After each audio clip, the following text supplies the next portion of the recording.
All right, y'all. Welcome back here. We got the Belmont Stakes coming up next weekend. I want to give you a little preview here of the prospective horses running for the Belmont. All right. Now, before I tell you who's running in the Belmont, let me tell you who's not running in the Belmont. All right. Maximum Security, Kentucky Derby winner, disqualified unjustly, not running in the Belmont. His owners are pretty dumb. They say the horse isn't ready to run. I don't believe that at all. I just think they don't want to run the horse because they want to try to prove a point, win their court case, and make a point about not running their horse in the race, and holding him out to try to withhold money from the racing commission.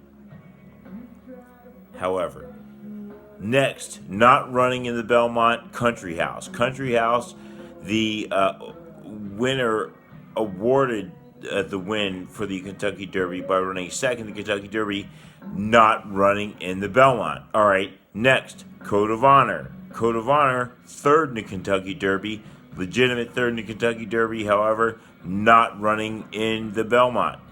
Next, Global Campaign. Global Campaign, strong win in the Peter Pan at Belmont Park. However, Global Campaign not running in the Belmont. Next, Omaha Beach.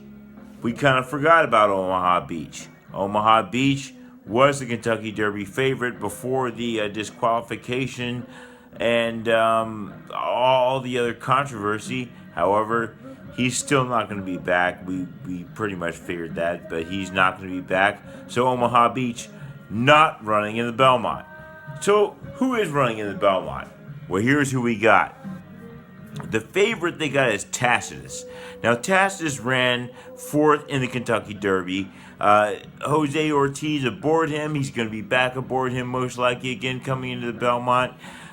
Tacitus is out of Tappet. Strong breeding in this horse.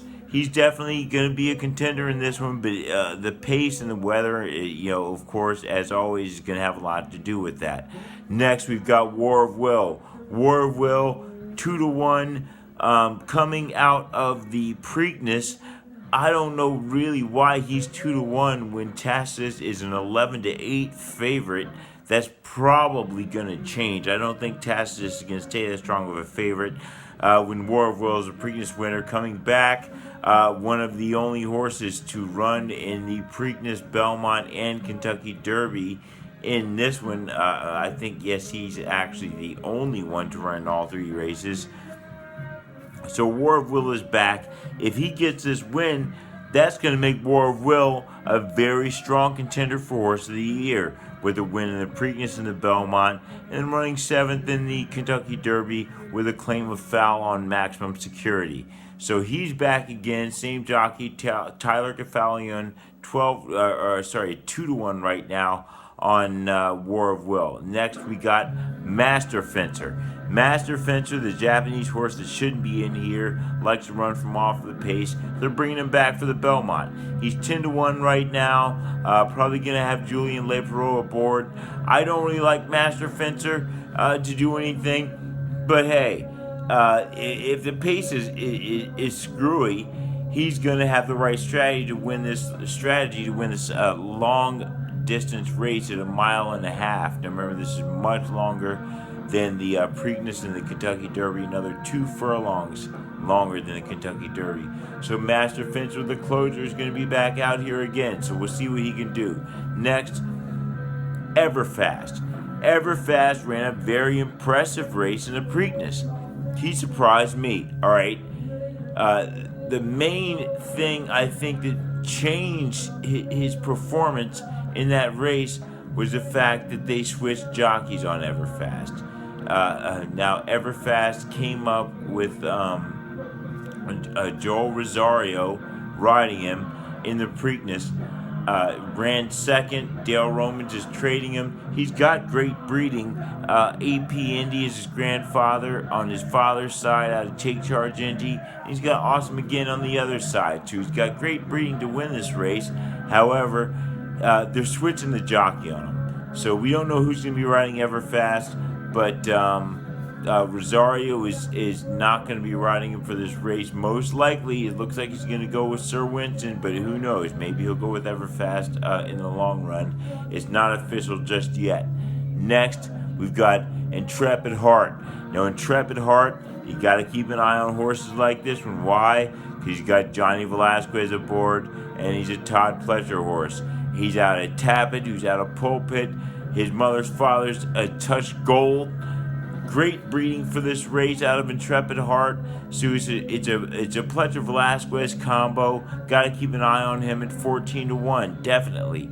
Now next we got Sir Winston. That's the horse that Rosario is most likely to be going with. Mark Casey's a trainer. That horse was sired by Awesome again. Great breeding once again out of this horse because his mother's father's a Fleet Alex, another Belmont winner. So Sir Winston's got great breeding, great jockey. 16-1. We'll see what's going to happen. Like I say, the weather and the other jockeys who's going to be on the other horses is going to make a big difference, I think, in this one. But Rosario is most likely, I think, going to be aboard Sir Winston. So with that kind of breeding, you definitely want to consider him. That 16-1, I don't think it's going to hold. He's probably going to come down from there. Now, Spinoff next. Spinoff also right now is 16-1. Manuel Franco probably going to be aboard him. Another Todd Pletcher horse. Another Todd Pletcher horse. Got to keep your eye on him at a hard spun. He finished 18th in the Kentucky Derby. Couldn't deal with the track conditions there. All the horses and maximum security speed and the pace he set. But he's back again, in a Belmont and a fast track as opposed to a sloppy track. He may have a little bit more to go. I don't really like the breeding with hard spun there. I think hard spun is more of a horse to come from a mile and eighth type of race. But Spinoff's back out there at it. If the pace gets crazy, he's got a chance. Next, we got Tax. Tax is another one of those horses. I don't really like him, but I do like him because I don't like him because you don't really know what horses like that can do. They just kind of fade underneath the radar, and then they come in there and they get a big win. This could be the race for Tax to get a big win. Junior Alvarado is probably going to be back aboard again, so you're going to want to watch Tax. Next, there's Jovia. Jovia, longest shot on the board, 33-1. Looking like Nick Ward's going to be riding him. We'll see what Jovia's got for him out there. This is going to be a hard to predict race. This might be one of those races like back when Sarava got the win in the Belmont.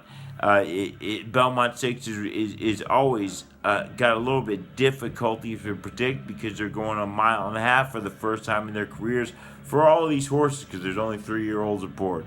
So thanks for watching. Please like, share, subscribe. Keep an eye out for my Belmont spotlight videos. I'm going to be doing a video on each horse. Also going to be doing, of course, as always, a quick analysis, and also going to do some pace handicapping because the pace handicapping is where it all lays down.